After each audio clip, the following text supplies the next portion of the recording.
رشتہ نہیں رشتے آئیں گے، آپ کے نصیب کھل جائیں گے۔ آج کا وظیفہ ان حضرات کے لیے بہت خاص ہے جو اس مسئلے کا شکار ہیں کہ ان کا رشتہ نہیں آ رہا، ان کی شادی میں رکاوٹ آ رہی ہے۔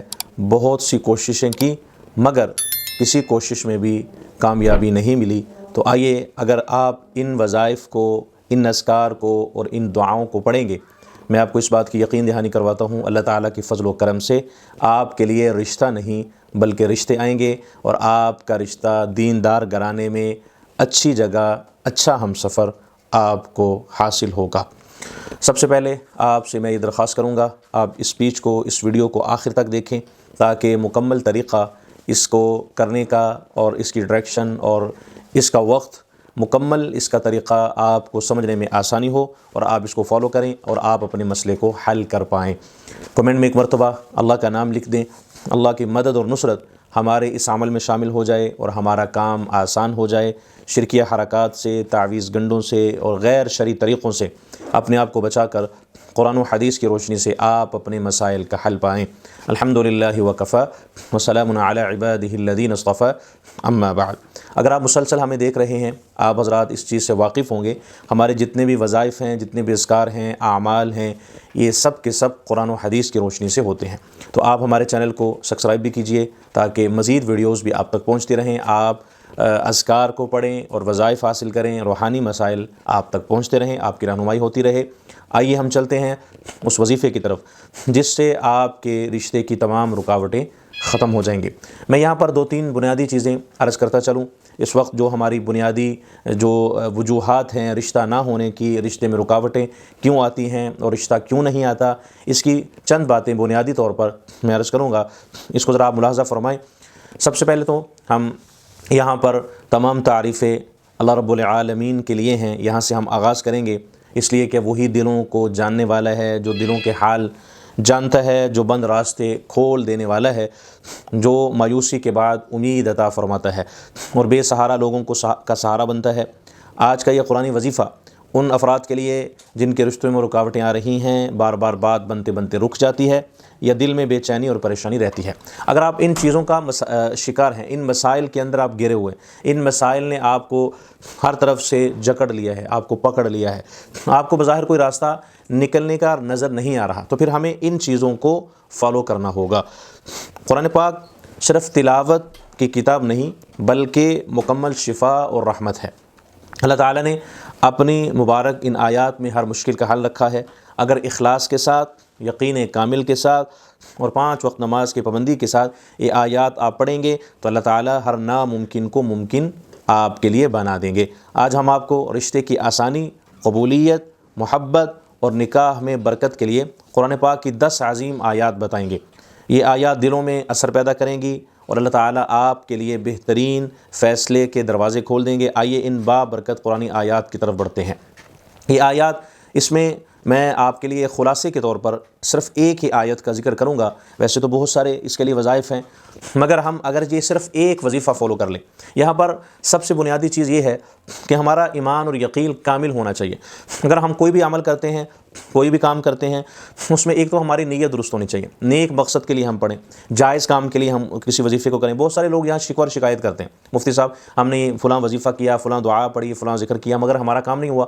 تو یہاں پر ہمیں اس بات کو سمجھنا ہوگا، جو ہم وظائف پڑھ رہے ہیں، جو دعاؤں کا اہتمام کر رہے ہیں، آیا کہ اس میں ہماری نیت کیا ہے، ہم کس مقصد کے لیے کر رہے ہیں۔ اگر تو ہمارا مقصد درست ہے، ہماری جو جائز حاجت ہے اس کے لیے ہم وہ عمل کر رہے ہیں، تو پھر اس میں ہمیں فائدہ ہوگا۔ ایک بات یہ ہے۔ دوسری بات یہ ہے کہ ہم کوئی بھی وظیفہ کریں، کوئی بھی ذکر کریں، کوئی بھی دعا پڑھیں، کوئی بھی عمل کریں، اس کو کرنے کے بعد پھر ہم اللہ تعالیٰ پر مکمل یقین، ایمان اور بھروسہ رکھیں کہ اللہ تعالیٰ نے ہی ہمارے اس کام کو آسان کرنا ہے۔ بعض عمل ایسے ہوتے ہیں جن میں کچھ وقت لگ جاتا ہے، بعض اوقات فوراً انسان کی دعائیں قبول ہوتی ہیں، بعض اوقات اس میں کچھ ٹائم لگ جاتا ہے، اللہ تعالیٰ کی طرف سے وہ بہتری ہوتی ہے کہ وہ اس میں کچھ وقت لگ جانا، چند ہفتوں کا، چند ماہ کا لگ جانا، تو یہ اللہ تعالیٰ کی طرف سے ایک حکمت بھی ہوتی ہے، اور اللہ تعالیٰ کے ہر کام میں حکمت ہے، یہ ہمارا ایمان اور عقیدہ ہے۔ تو یہاں ہم اس بات کو فالو کریں اور اس بات کو ذہن نشین کر لیں اور اسی پر ہم عمل کریں۔ اور دوسری چیز یہ، ہم جو وظیفہ پڑھتے ہیں، کوئی دعا پڑھتے ہیں، کوئی ذکر کرتے ہیں، یہ کیا ہے؟ اصل میں یہ بنیادی طور پر ہم اللہ تعالیٰ سے مانگ رہے ہیں، اپنی حاجت کو اللہ کے سامنے رکھ رہے ہیں اور ہم اللہ تعالیٰ سے دعا کر رہے ہیں۔ وظیفہ کرنا بھی یہ ایک دعا کی ہی شکل ہے۔ تو ہمیں ان اعمال کو، ان باتوں کو کرنے سے پہلے یہ سب سے پہلے ہم بنیادی طور پر اپنے ذہن میں اس بات کو نقش کر لیں، اس بات کو بٹھا لیں کہ ہم نے جو کچھ بھی مانگنا ہے، جو کچھ بھی لینا ہے وہ اللہ تعالیٰ سے لینا ہے، اور پھر ہم نے اس وظیفے کو کرنے کے بعد صبر کرنا ہے، حوصلہ رکھنا ہے۔ ہم نے جلد بازی نہیں کرنی، اس لیے کہ اللہ تعالیٰ جب بندہ جلد بازی کرتا ہے تو پھر اس کا ہی نقصان ہوتا ہے۔ اللہ تعالیٰ ہر چیز سے واقف ہیں، انہ علیم بذات الصدور ہیں، دلوں کے بیت جانتے ہیں، انی اعلم ما لا تعلمون ہے، جو اللہ جانتے ہیں ہم نہیں جانتے، انہ علیم خبیر ہیں، ہر چیز کی خبر رکھتے ہیں۔ اور اسی طرح تبارک الذی بیدہ الملک وہو علی کل شیء قدیر، ہر چیز پر اسی کی قدرت ہے۔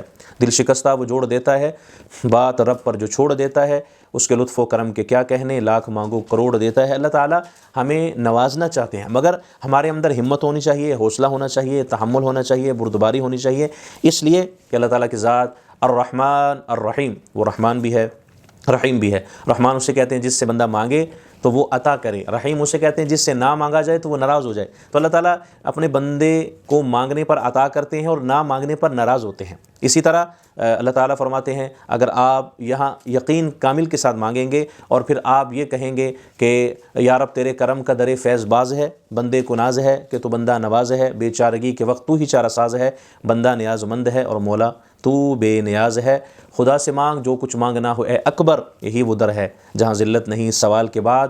اسی طرح ایک شاعر نے یہاں پر لکھا کہ تم کو شکوہ ہے کہ ہمارا مدعا ملتا نہیں، دینے والے کو گلا ہے کہ گدا ملتا نہیں، بے نیازی دیکھ کر بندے کی کہتا ہے کریم، دینے والا دے کسے دستے دعا ملتا نہیں۔ آئیے اب ہم چلتے ہیں اس عمل کی طرف، اس وظیفے کی طرف جس کا ذکر ہمیں قرآن پاک میں ملتا ہے، اور یہ کلمات سورۃ الطلاق کے اندر آ رہے ہیں، وَمَن يَتَّقِ اللَّهَ يَجْعَلْ لَهُ مَخْرَجًا وَيَرْزُقْهُ مِنْ حَيْثُ لَا يَحْتَسِبْ۔ یہ ایک میسج سورۃ الطلاق میں آیت نمبر اس کی ابتدائی آیات ہیں 2-3 یہ آیت ہے، اس میں ہمیں ایک سبق مل رہا ہے، ایک میسج مل رہا ہے۔ ہم اسی میسج کو فالو کریں گے، اسی پر عمل کریں گے۔ جو اللہ سے ڈرتا ہے اللہ اس کے لیے نکلنے کا راستہ بنا دیتا ہے اور اسے وہاں سے رزق دیتا ہے جہاں سے اس کے لیے گمان بھی نہیں ہوتا، اس کے لیے وہاں سے اللہ تعالیٰ راستے بناتے ہیں۔ شادی میں رکاوٹ ہے، رزق میں مسئلہ ہے، دنیا کی کوئی بھی حاجت اگر آپ کی پوری نہیں ہو رہی تو اللہ تعالیٰ فرماتے ہیں آپ پھر یہ ایک ہی کام کریں، وہ ہے استغفر اللہ ربی من کل ذنب واتوب الیہ۔ روزانہ آپ صبح و شام 100 بار یہ پڑھیں۔ یہ کلمات پڑھنے سے آپ کے لیے اللہ تعالیٰ ہر طرح کے دروازے کھول دیں گے۔